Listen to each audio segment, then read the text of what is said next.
It is DBS ISLAM. I'm talking about the Muslim channel. And guess what? It is time for Week in Focus. It is time for Islam now. Now, guess what? There were gunshots in Guinea Bissau's palace. I'm talking about the State House. As the cabinet had sat down, they had shootings, and that was the end of the meeting. Could that be a coup in the making? All that in today's Week in Focus. And I'm telling you, what is happening in Burkina Faso after they took over with Paul Henry Damiba? What's happening? Are they going to sustain the government, or will they be taken away? Now, the Islamic State, what is happening? What are the challenges? Do we see light at the end of the tunnel? All that in this week's Week in Focus with the tag team, yours truly, Shadrach Shagaf Kisame, and of course, Hashaba Hajara. We shall be diving deep. But before we do that, let's see what Nana Cakes is telling us.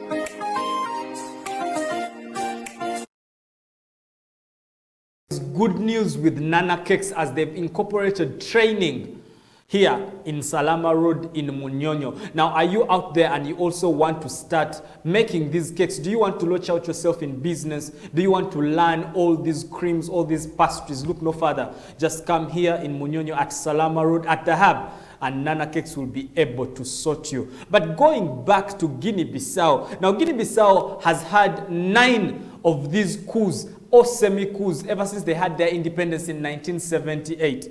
Now these gunfires, Ashaba Hajara, could this be a coup or not? If it is, I'm not surprised. It was an attempt to overthrow the government, and as long as guns are involved and it's something really short, then that's a coup. But in this case, it's attempted coup because it didn't succeed. Yeah, so you're looking at the 9th attempted coup in, say, 40 years. Hajara, are we sure guys were trying to shoot at the government's palace? The Ugandan cabinet meets every Monday, right? Yeah. In State House. Yeah. So if we had a force of, say, 20 people, and they were outside the State House in Entebbe exchanging gunfire with the SFC, what do you think that would be? I don't know. It could be maybe terrorism. Yes, the terrorists that are fighting outside the cabinet meeting. Do you know who sits in a cabinet? The president sits in the cabinet. The vice president sits in the cabinet meetings. The prime minister sits there. So you're looking at the whole government structure and the structure that runs the country. If this one is not in the area, then who heads? If Museveni died today, it is just Kalupo that would be the president. So if you kill Museveni and Alupo, then what happens? You see, even the subsequent members that would replace the president were with him in that cabinet meeting. So that was it was an attempt at cleaning up the state. Let's just talk about a little about the history of Guinea Bissau, because they've had close to 9 coups ever since their independence in 1978. Yeah. Is this that song of the day every time we need to change power? And for some countries, that is the only way. If you're going to use elections, we know the stories of elections in Africa. The sitting president is going to find a way of tilting the balance of the votes into his favor. Then you have countries like Guinea-Bissau. Guinea-Bissau has been looked at as the first narco state on the African continent because they are saying that the Latin American drugs are shipped off through the Atlantic Ocean to Guinea-Bissau. Is that true? It's alleged, but is it true? It is apparently the alleged cause of yesterday's fire. So we have external forces. Do we have the West involved? Debatable.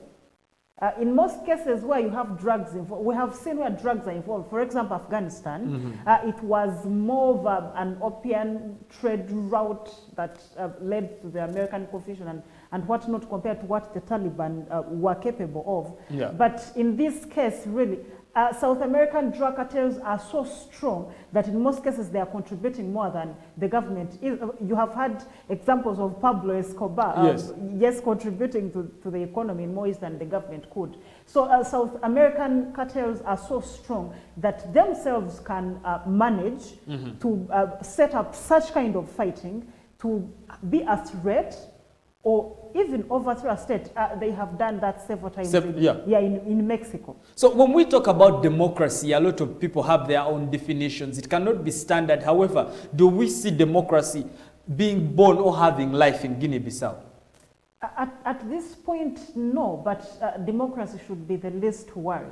If we have reached an extent of describing an African country as a narco state, narco is short for narcotics. Yes. We are talking opium, we are talking cocaine, we are talking marijuana, we are talking cannabis, and not used in the medically recommended way. Yeah. So you're looking at. So have these been verified or authorized by Guinea-Bissau? No, the African countries have not moved to legalize the use of medical marijuana and whatnot. Okay. But if you look at drugs like cocaine, then you can't legalize that. That is illegal. Yeah. So if you have someone attempting to clean up a whole government because the government has resisted them establishing, yet we are already calling it a narco state. The state is already bad, but we are saying that it's a narco state and the government is resisting. So before you worry about democratization of Guinea-Bissau, you have to worry about the security of the people. And second, when we are singing democracy, we forget where African countries have come from. We were not born out of democracy. We had our societies, we had kingdoms that paid little or no attention to something that we may call democracy today, right? So then we have colonialists that came and took all the taxes, did nothing except what benefited them, orchestrated genocides, for example, King Leopold of Belgium in the Congo. So then we replace these and have institutions in place that are exactly in the form and shape of the governments that we had, the colonial governments. Colonial governments were never democratic. We did not change anything about the governance system. Who the head of government was is still the head of government today, except for the few changes. So you cannot sit and you say that you expect Africa to be democratized. There is just no way. Okay, whether it's a just cause for the democracy to be in a country or not, we look at the social impact, for instance, with Guinea-Bissau. We have people, actual people living in this country. We have actual mothers. We have actual fathers. We have actual children. With gunshots at a place like the State House or the Palace, what do we see now? Because as we're seeing on the screen, military people are just moving with... Well, what does that have to do with the social livelihood of the people living in that country? Because these are actual breathing people. The problem here will be that you're trying to treat politics with morality and emotion. Doesn't work that way. Someone wants power, and they want that power at whatever cost. Every politician that you have, for those... I mean, look at that, and that's not in a camp. That's where people are actually... That's a street, a normal street. People are walking, and then you find a battalion of people like how are people living, children going to school? Will that child even go to school? Look at the social and the well-being of an average Guinea-Bissau person who is in that area right now. To begin with, you're talking about a region that has been ravaged by Islamic State. You come across these countries like Burkina Faso, Niger, and they have lost at least 2,000 people to terrorism in the past 5 years. But Hajar, that doesn't make it right. Make it right to do what? To have a battalion of army people. Look at that truck right there. Trucks of people just going with guns, AK-47s. And is that the order of the day? Do we legitimize it because it has gone on for so long? Actually, no, that was not the point. The point was that the people are scared already. So governments have to orchestrate whatever measures they think are sufficient to keep the people safe. The cardinal role, legally speaking, the cardinal role of any state on earth is the protection of citizens and their property. That is the cardinal rule. Yeah. So if it takes having military people and whatnot on the street, governments are going to do that. That's number one. That is what is on paper. But here you have someone that is fighting for power. Yeah. You have a president that wants to stay in power at whatever cost. You have people like Museveni, you have people like Idris Deby, you have people like Paul Biya that have been in leadership for over 30 years, and they want to maintain that at whatever cost. That is why people like Idris Deby are going to make decisions so reckless, like going on a battlefront, as long as that is going to keep him in power, show his people that he's still capable of running them. So seeing soldiers on the street is normally a calculated move by the politicians to keep those that threaten their power at bay. Hadia, before we go to see what the WCI has for us, what is there a light at the end of the tunnel for such a country? Because from what you're telling me, I don't see any light. For the good of the continent, yes, we have to hope, we have to believe that there is a light at the end of the tunnel. You really can't single out Guinea Bissau. We are talking about West Africa. You look at the neighbors, you look at Conakry, you look at Mali, you look at Niger, you look at Nigeria. The whole region is a mess, but people are going to eventually get fed up of this, because apparently it's a fight between states and non-state actors, and that is Islamic State, Al-Qaeda, and what have you. But eventually people, the locals, the nationals, are going to get tired of this, and you're going to see coups. Yeah, you're going to see revolutions, you're going to see rebellions. People are eventually going to rise up and fight against this kind of disorganization. All right, now I'm telling you, for every business enthusiast, I keep telling you, in whatever part of Africa you're in, but specifically for Uganda, you're privileged because there's the .NET agency that is in Salama Road in Munyonyo. Now there's the WCI forum coming up, and I always say, your first step to business dominion or to increasing your business acumen is the .NET agency, then the WCI forum, and then a business of your own. But let's see what the WCI forum has in store for us. Do not go away, we're coming back. Our programme is as follows. Business Forum. Would you like to do business with Turkey? Join the 6th International Business Forum to be held in Ankara from March the 16th to 17th. Meet the most powerful producers in Turkey and create collaborations with them. Make agency agreements for representations. Participate in B2B business meetings with companies from various industries such as construction, mining, textiles, food, agriculture, machinery, automotive, fast food and general trade. Book your place in a perfect organisation now. Join the forum to be held in Ankara from March the 16th to 17th, 2022. Our programme is as follows. Business Forum for 2 days. 1 day Belu Abant Nature Tour, Snow Holiday daily. Take advantage of the limited availability to have your place. Submit your application to be part of the amazing programme. The 6th WCI Forum Turkey, the 16th to 17th of March 2022, Ankara.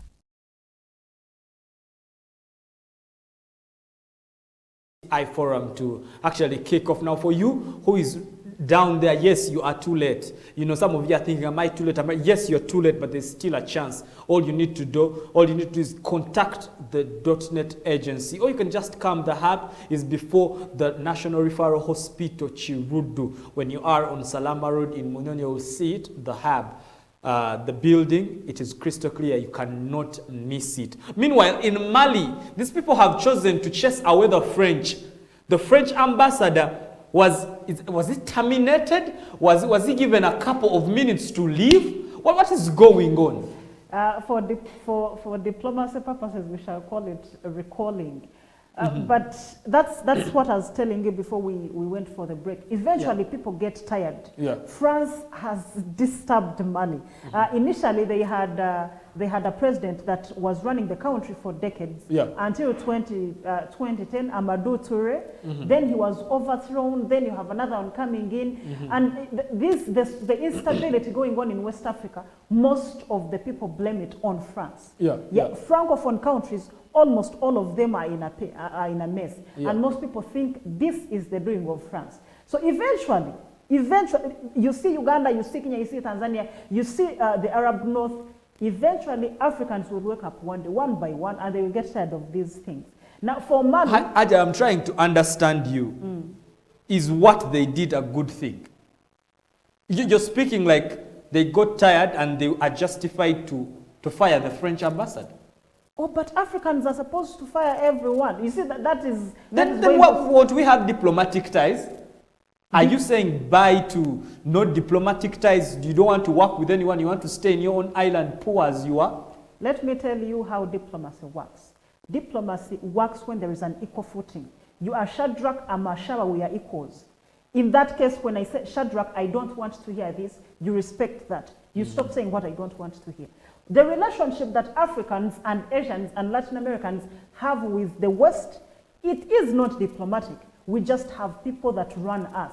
They tell us what to do, when, how, whether or not to do it. So if you see an African country, if you see a group of Africans in a country uniting, and they are saying that if we are a Francophone state, we do not want the French here. If we are an Anglophone state, we don't want the British and Americans here. Do not think for a second that they are altering the rules of democracy, of diplomacy. Because there is no diplomacy between Africans and whites. We are not equal. That's just it. So we are saying what they did was right, the French pack up and go. Because you sort of demean us. How do we know that you undermine us? All you have done is help us. Help how? The French schools that we have, the French hospitals that they built. Okay, I'm going to ask you a question. Yes. If we give you $450 million, yeah, and we take up the projects in your country that are going to generate at least $3 billion every year, and we have a contract of 20 years, and you're getting $450 as the payback for what we are taking off from your country, where is the trade in that?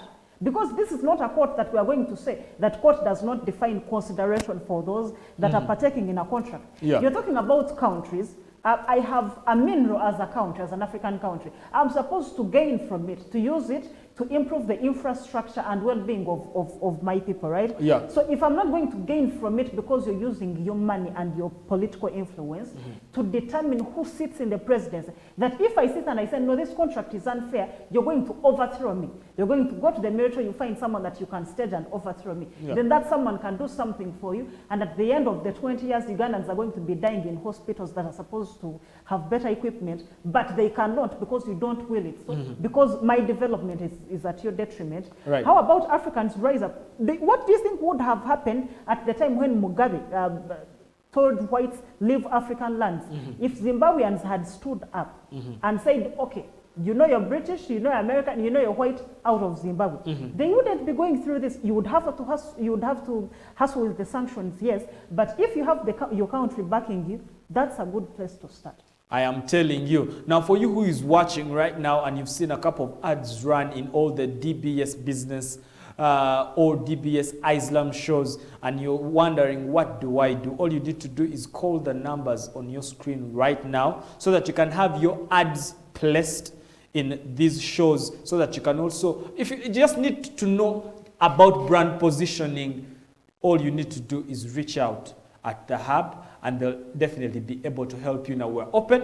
All you need to do is reach out. If you have your business, and do not even think, oh, my business is too small, will they give me a slot? All you need to do is come, because we are here to make your business dream come alive. Now, Hajara, the Islamic State, are they making success? Are they being challenged? Let's just talk about what they are doing with their operations. What are they doing? Are they moving at a fast rate? Are they achieving what their plan is? What is their plan anyway? What is their goal? Because I get confused with Islamic State. I don't know what confuses you. The gentlemen are clear. They want to establish an Islamic State in whichever country they are fighting in. Yeah. Yeah, for them, they just want to see some sort of a universal caliphate. Yeah, but they've been penetrated with business, so it's no longer the faith. But why are you detaching the economics from the politics? You need money to run operations. Yeah, so whatever Islamic State does, they need money to run their operations. And the fact that the UN, headed by Antonio Guterres, find them as the newest challenge to the African continent means that that's their success. Yeah. I don't know how much that's a success to Africa. I think not, but to them, as the people that started that, that is a success. However, their success is hindered by the internal... Exactly, that's what I wanted to ask. What are those clear-cut challenges that we are like, they are suffering with this one? They have an issue organizing themselves. That's why when Boko Haram was starting, it was Boko Haram. Then by the end of 2015, we had two factions. Those two factions have been responsible for the death of the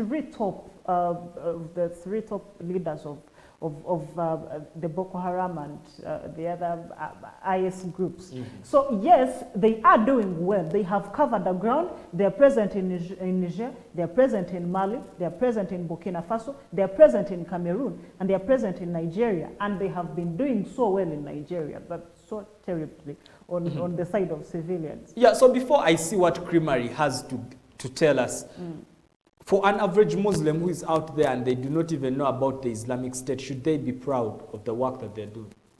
Oh, no. Islam prescribes better ways of capturing hearts and leading people and treating people. Islamic State has done heinous crimes.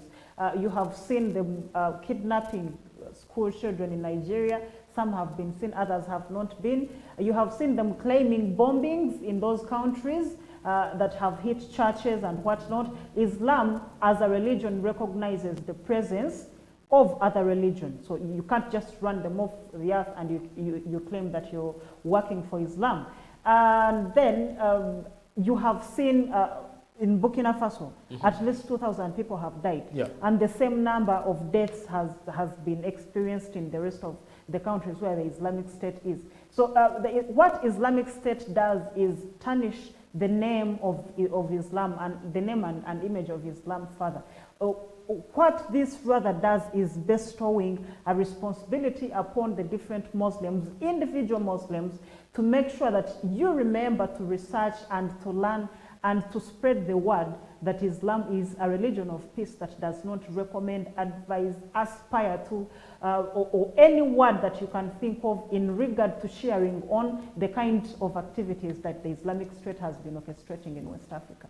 All right, now in Kansanga at the UK Mall is where Creamery is, and they are doing a lot of things. I'm talking pastries, I'm talking coffee. Take a look.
Creamery is actually saying that for all your coffees, teas, ice creams, and all those sweet things that you want that are tasty, look out for them at Kansanga at the UK Mall. If you have a meeting or even a date and you're around Kansanga, all you need to do is just go to Creamery and they'll actually receive you. They're actually hospitable, clean environment. That's the place you want to chill on an evening of a weekend. But Hajara, Burkina Faso, do we think now Paul Henry Damiba is going to maintain his place at the helm?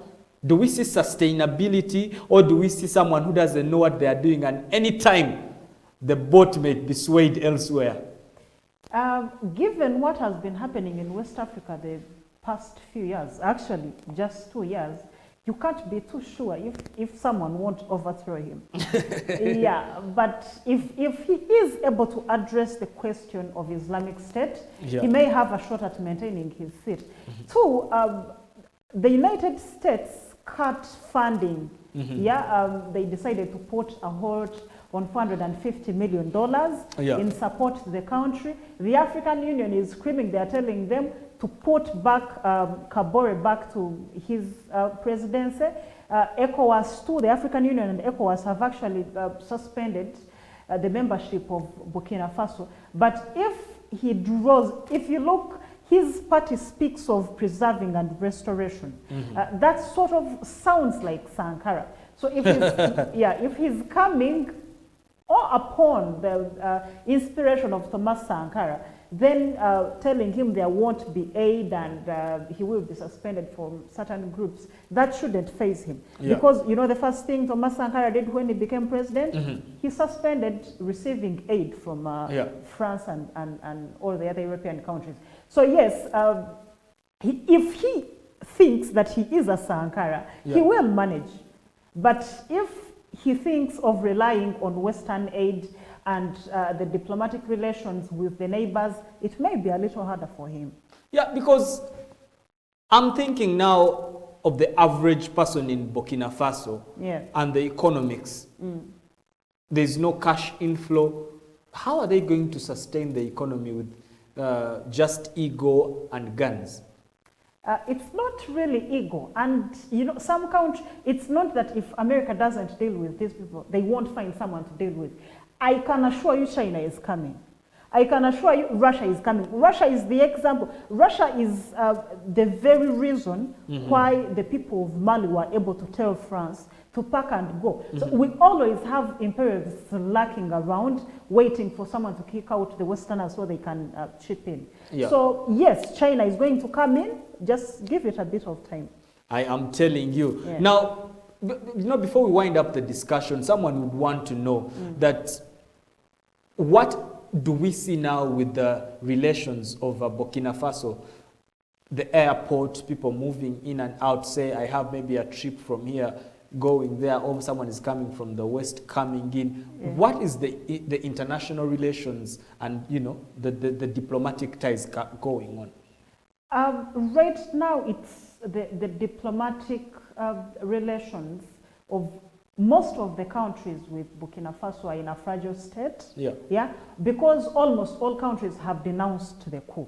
That is a standard measure. Every time there is a coup, because most coup d'etats are supported by the West, but every time there is a coup, there is always going to be condemnation from the superpowers, from the neighbors, from regional blocs like ECOWAS or the East African Community or COMESA, but rather SADC. However, if you look at people coming in and going, in the meantime, normally countries issue travel advisory. They advise their citizens against traveling to such countries. So that is what is going to happen to Burkina Faso.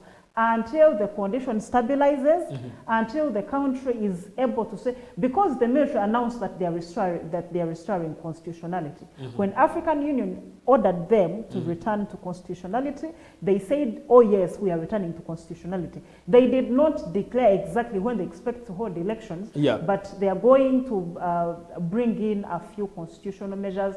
They issued a document of 36 articles, to do with the freedom of expression and freedom of movement. You know, if a soldier takes over a country and they are saying that we are letting you to move freely and you can have your freedom of expression, that is because they know that they have deposed a more unpopular government. It's like if someone deposes Museveni right now and they're saying we are giving you the freedom of expression. Are we sure about that? Because President Museveni always wins over 55% in every election that he has. That shows he's still popular. Seriously. Do you know the number of times the Ugandan election has been contested? Or you think that the UPDF surrounding the Supreme Court in 2005 was a mistake?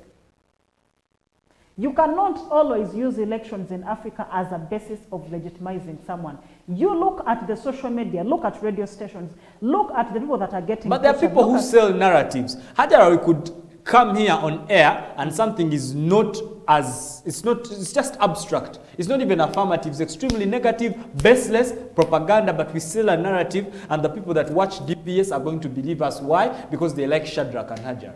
Do you remember a time when Edimutu and Nubian Lee were in prison, in actual military facility for more than 3 months? Yeah. Do you know how long Muhammad Desegiri has been in prison just because someone thinks he went to massacre and killed people?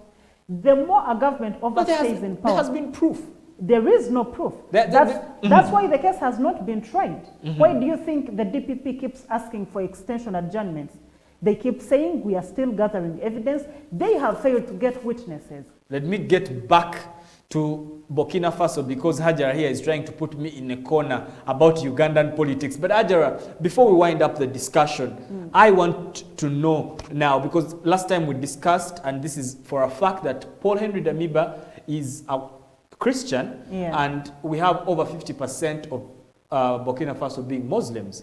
So what then has slowed the Islamic State from reacting? Because this person is a Christian, he's done a coup, and most of the people here are Muslims, and you're responsible for popularizing and legitimizing the Islam religion in a state like this one.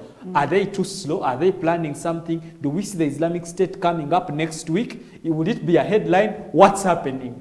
The Islamic State is not exactly a political entity. They are more military than political. It's not that they issue statements every time some sort of change happens in a state or the other.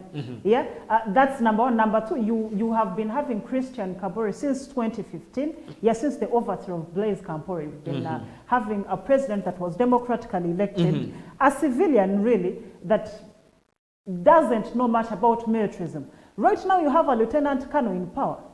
So if you're a military person that has done military operations before, you know better than to study your new enemy, than rush in and either jubilate or whatever. But the Islamic State is not quiet. They are so far been quiet, not because they are not going to attack Burkina Faso, or not because their interest in Burkina Faso has ceased, but because it takes wisdom to rise in 5 years and pose a threat in a whole region like Islamic State has done.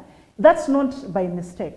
So if I'm to go with the achievements, with the steps they have made in the past half a decade, I would think that they are studying the situation just like any other person is. All right, Ajara, before I let you go, someone who is watching, who always follows the Week in Focus and Islam Now, or even me, we're thinking, these conflicts that happen in Islamic states, are they random? Or it's just that Muslims are naturally controversial people? It's just controversy one after the other in one Islamic state and another Islamic state? Well, you're going to first look at the origin of all this. And the origin of all this is 1987, the war in Afghanistan versus the Soviets. So later, you see these guys coming up as the Taliban, then you have another faction as Al-Qaeda. Now, the death of Osama bin Laden brought someone else on board in the world of terrorism, ISIS, the Islamic State of Syria and Iraq. So because there was conflict there, so they integrate themselves and in the two states of Syria and Iraq, and they establish roots there. Fast forward, they were able to establish themselves in Africa. Then you see Nigeria, you see Cameroon, you see Niger, and the neighbors. Now, it may look random that you have Islamic states fighting, and maybe Muslims are naturally controversial or whatnot. But no, Muslims are not naturally controversial. Muslims are pretty peaceful and kind people. I would be shocked if someone didn't know that.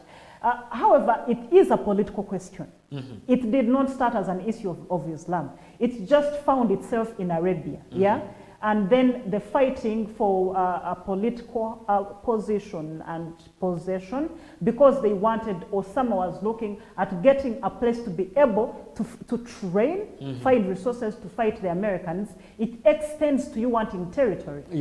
So the moment you have territory, now you have to look at how to sustain that. That extends to going to regions where you can get such support. And then if you want to establish yourself, you go where you can be welcomed, you go where you can establish roots so fast. You're not going to go to a country like Philippines that has 99% Catholics.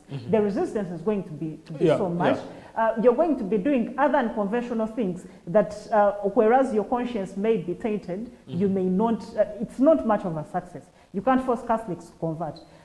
But if you go to a country like Burkina Faso that has 60% Muslims, you have a shot at establishing roots.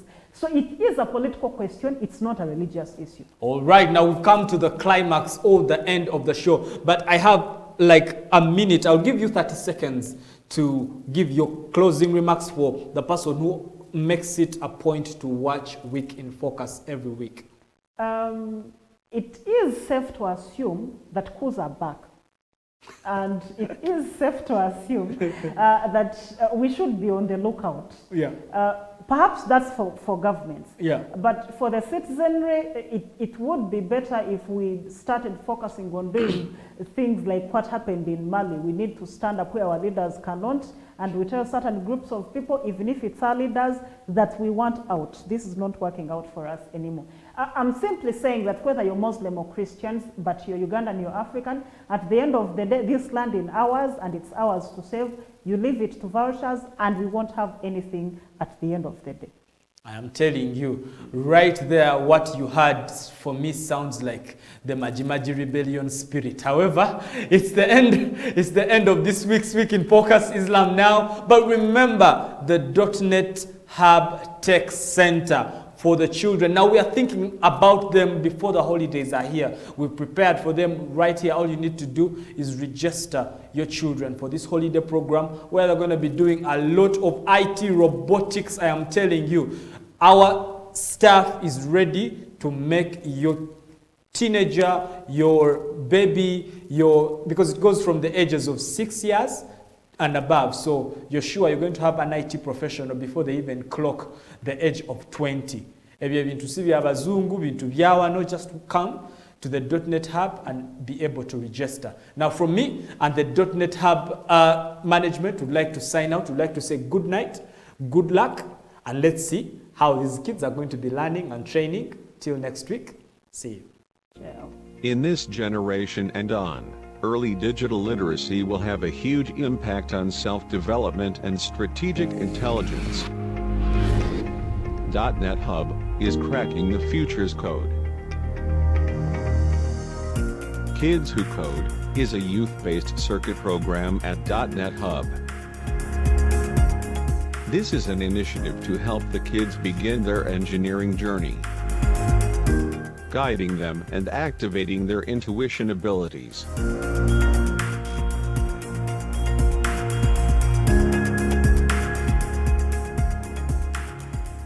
Learning how to assemble robot systems, and learning how to communicate with these machines. Learning coding is the only way to stay competitive in this emerging technology growth and global technology market. The future doesn't just happen. Future gets happened. Embrace technology.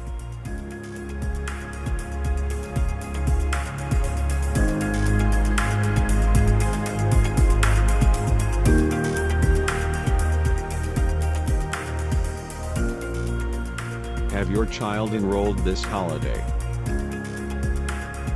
The future is in technology and brighter future lies in transcending it.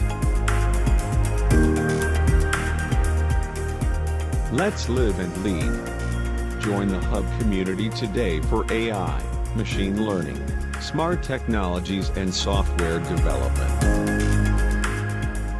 Visit .NET Hub today at Car Boomer Stage, Sir Lumamunua Neo Road.